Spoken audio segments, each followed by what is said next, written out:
Voltage देके रखा है, ठीक है। साथ में हमने एक रेजिस्टेंस साथ में जोड़ दिया, ठीक है। किसी रेजिस्टर में जब एसी वोल्टेज अप्लाई करते हैं तो वोल्टेज और करंट के बीच में क्या कुछ डिफरेंस आता है या नहीं आता है, ये चीज हमें फाइंड को दिया हुआ है। जो वोल्टेज अप्लाई किया हमने एसी वोल्टेज कितना equal to E0 sin omega t equal to I into R होता है। तो ओम्स लॉ से हम I इक्वल टू क्या बता सकते हैं, I equal to V by R बता सकते हैं, ठीक है।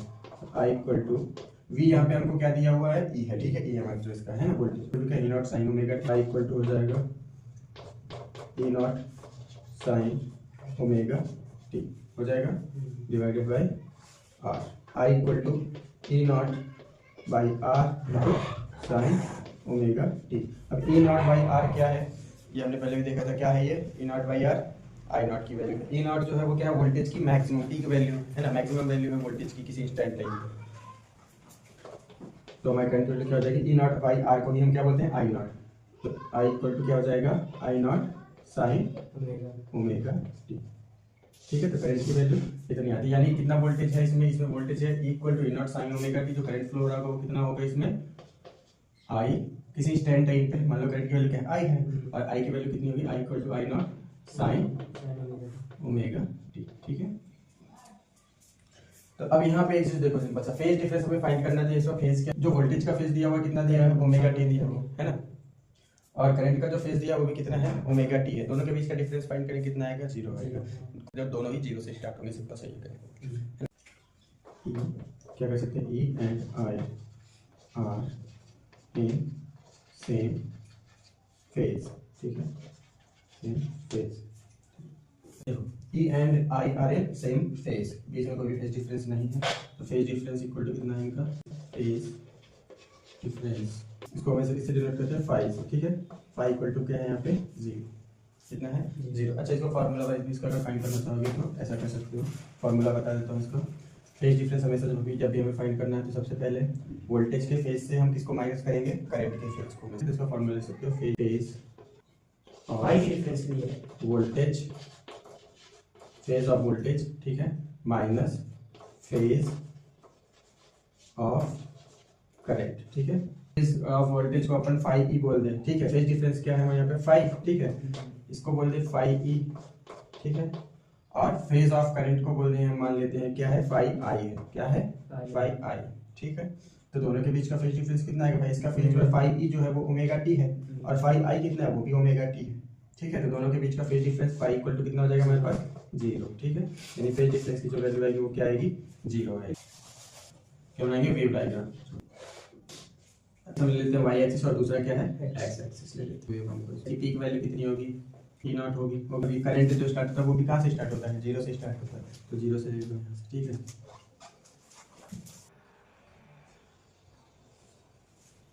वोल्टेज की पीक वैल्यू कितनी है E0, ऐसे ही करंट की पीक वैल्यू कितनी होगी I0 हो जाएगी, ठीक है। तो लिख लेना वोल्टेज जो है हमारा वो कितना है equal to E0 sin omega t, ठीक है। और करंट की जो वैल्यू कितनी है I equal to I0 sin omega. जब वोल्टेज 0 है तो करंट भी 0 है। वोल्टेज हाई हुआ E0 तो करंट भी I0 हो गया, करंट भी हाई हुआ। फिर वोल्टेज डाउन हुआ है ना, 0 हुआ तो करंट भी 0 होगा। वोल्टेज माइनस में पीक पे गया तो करंट भी माइनस में पीक पे जाएगा, गया साथ में ही।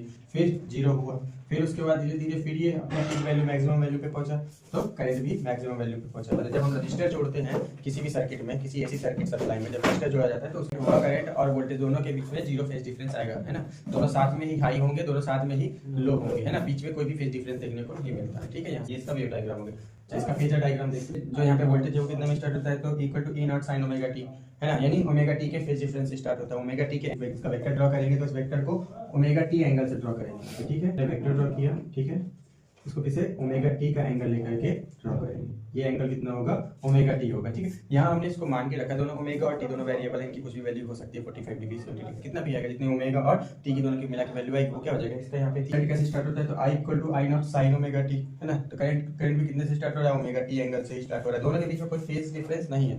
ओमेगा t इसमें है तो ओमेगा t इसमें भी है फेज, ठीक है। तो कोई फेज डिफरेंस नहीं, इसको भी ओमेगा t एंगल से इसका वेक्टर बताएंगे, ठीक है। जो करंट का वेक्टर होगा उसको भी कितने एंगल से बताएंगे ओमेगा t एंगल से बताएंगे। इधर ही होगा या नहीं होगा, ये जो I0, ठीक है।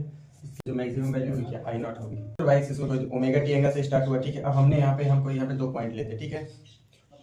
एक एक्सिस में हमने कोई स्टैंड टाइप एक पॉइंट लिया, ठीक है। दोनों के बीच ये कहाँ से स्टार्ट हुआ, ओमेगा टी से। वोल्टेज की अगर हम देखना चाहें कि वैल्यू क्या होगी, वो फाइंड करने के लिए उस इंस्टेंट टाइम पे हमने एक पॉइंट ले लिया, ठीक है, जो कि यहाँ पे मिल रहा है, ठीक है। इसे वाई पे देखने पे ये पॉइंट यहाँ पे आता है, मान के चलो, ठीक है। तो इसकी वैल्यू कितनी होनी चाहिए, इसकी वैल्यू होनी चाहिए जो हमने वैल्यू फाइंड किया, किसके इक्वल होना चाहिए, ई नॉट साइन ओमेगा टी।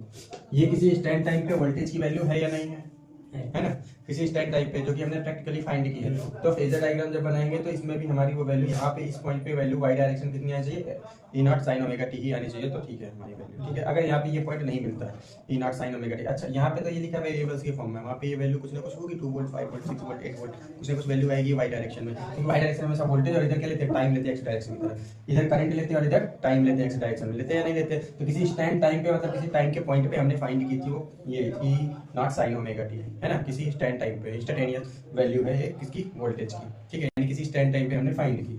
तो जो पॉइंट है उस पॉइंट से अगर सामने देखा जाए, यहाँ पे उसको मिलाया जाए वाई डायरेक्शन में, अगर वो पॉइंट इसकी यहाँ पे अगर मिलता है और यहाँ पे इसकी वैल्यू कितनी है, ई नॉट साइन ओमेगा टी की इक्वल ही आती है जो हमने फाइंड किया, तो फिर ये हमारा फेजर डायग्राम से हमारी वैल्यू भी करेक्ट, ठीक है। ऐसे ही देखो यहाँ पे जो है हमारे पास में क्या है, करंट की किसी इंस्टेंट टाइम पे इंस्टेंटेनियस वैल्यू जो है वो कितनी है, I equal to I naught sine omega T, ठीक है। मान लो किसी स्टैंड टाइम पे हमने करंट की वैल्यू देखनी चाहिए, मान लो इस पॉइंट पे, ठीक है, तो हमने वैल्यू फाइंड किया कितनी है, आई नॉट साइन ओमेगा टी, ठीक है। तो एक्स एक्सिस का ये पॉइंट वाई एक्सिस में यहाँ जाके मिलता है, दोनों एक दूसरे को यहाँ पे इंटरसेक्ट करेंगे, है ना, करेंगे या नहीं करेंगे, यानी इसी स्टैंड टाइम पे अगर देखा जाए तो करंट की वैल्यू हमको वाई डायरेक्शन में मिलेगी या नहीं, यानी इस पॉइंट पे होनी चाहिए कि नहीं होनी चाहिए, यहाँ पे कितनी होनी चाहिए, वो भी आई नॉट साइन ओमेगा टी, किसके इक्वल होना चाहिए, आई नॉट साइन ओमेगा टी, मतलब जो हमने वैल्यू फाइंड की है उसके बराबर होगी, तो ये हमारा फेजर डायग्राम सही है, ठीक है। तो अच्छा ये फेजर डायग्राम होता है और ये क्या है, वेव डायग्राम।